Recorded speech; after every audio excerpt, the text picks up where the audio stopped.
لیکن آج کی اس ویڈیو کا موضوع سخن صرف چاند ہے۔ ہزاروں سال سے انسان چاند پر چلنے کے خواب دیکھتا رہا ہے۔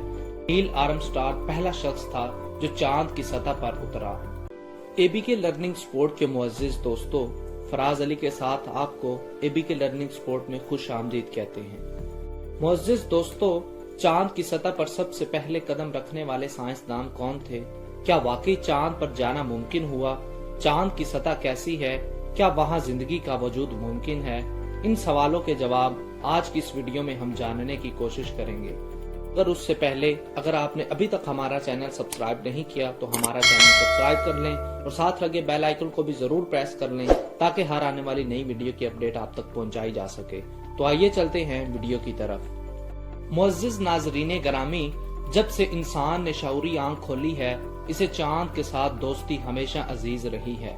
چاند جو کہ ہماری زمین سے سورج کے بعد سب سے زیادہ روشن نظر آتا ہے، اس کا حسن اور خوبصورتی مظاہر فطرت کے دل دادا لوگوں کے نزدیک ہمیشہ استعارہ رہا ہے۔ یہ بات بھی حیران کن ہے کہ چاند کے بعد سب سے روشن سیارہ زہرہ ہے جسے زمین سے دیکھا جا سکتا ہے، لیکن آج کی اس ویڈیو کا موضوع سخن صرف چاند ہے، اس لیے اسی تک محدود رہتے ہوئے اپنے ناظرین کو اسی کی معلومات دینے کی کوشش کریں گے۔ محترم سامعین کرام، 3474 کلومیٹر کے قطر کے حامل چاند کا زمین سے فاصلہ 3,84,400 کلومیٹر ہے، جو کہ نظام شمسی کے باقی تمام سیاروں کے مقابلے میں زمین کے قریب تر تسلیم کیا جاتا ہے۔ ماضی میں جب قطب نما کی ایجاد ممکن نہیں ہوئی تھی تو لوگ نہ صرف چاند اور ستاروں سے سمت معلوم کرنے کا کام لیا کرتے بلکہ اس کی مدھم روشنی میں اپنی منازل کو بھی تلاشا کرتے تھے۔ دوستو، ہزاروں سال سے انسان چاند پر چلنے کے خواب دیکھتا رہا ہے۔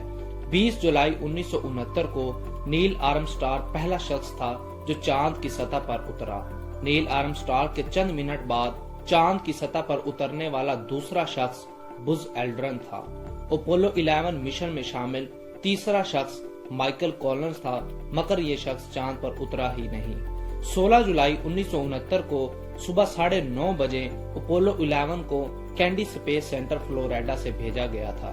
اس موقع پر لاکھوں کی تعداد میں لوگ وہاں موجود تھے اور اس مشن کو دیکھ رہے تھے۔ 19 جولائی کو 1:10 پر اپولو 11 چاند کے مدار میں شامل ہوا۔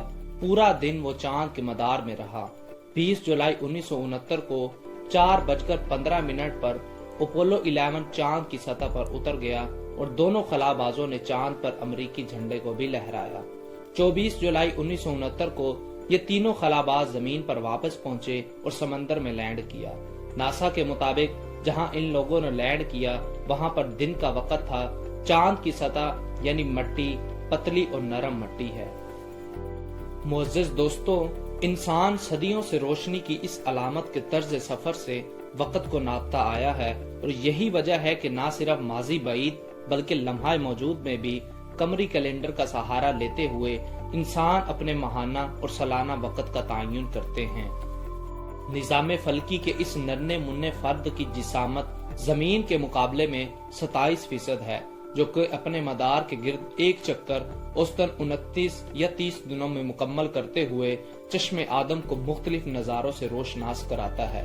آپ دیکھ سکتے ہیں کہ ابتدائی دنوں کا چاند ہلال کی صورت میں افق پر نمودار ہوتا ہے، اور پھر جب یہ اپنے بچپن کو گزارتے ہوئے لڑکپن میں قدم رکھتا ہے تو صاحب علم اسے قمر کا نام دیتے ہیں، لیکن جب یہ لڑکپن کی وادیوں کو عبور کرتے ہوئے عالم کی جوانی کو پہنچتا ہے تو یہ بدر کو روپ دھار لیتا ہے، جسے ہم عام زبان میں 14ویں کا چاند بھی کہتے ہیں۔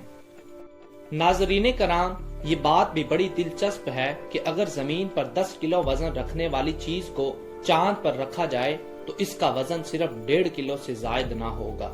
جدید سائنس کی ریسرچ کے مطابق چاند سورج سے روشنی کو مستعار لے کر بظاہر روشن نظر آتا ہے، لیکن یہ پانی اور ہوا جیسی نعمتوں سے محروم ہے۔ اس جدید ریسرچ کے مطابق چاند پر ہوا نہ ہونے کی وجہ سے وہاں پر آواز کا سفر بھی ممکن نہیں۔ یہی وجہ ہے کہ چاند کی سطح پر قدم رکھنے والوں کو مائکرو فون کے ذریعے باہم گفتگو کی سہولت حاصل کرنا پڑی۔ معزز دوستو، اسی کے ساتھ ہم اپنی ویڈیو کا اختتام کرتے ہیں اور امید کرتے ہیں کہ آپ کو ہمارے حقائق پسند آئے ہوں گے۔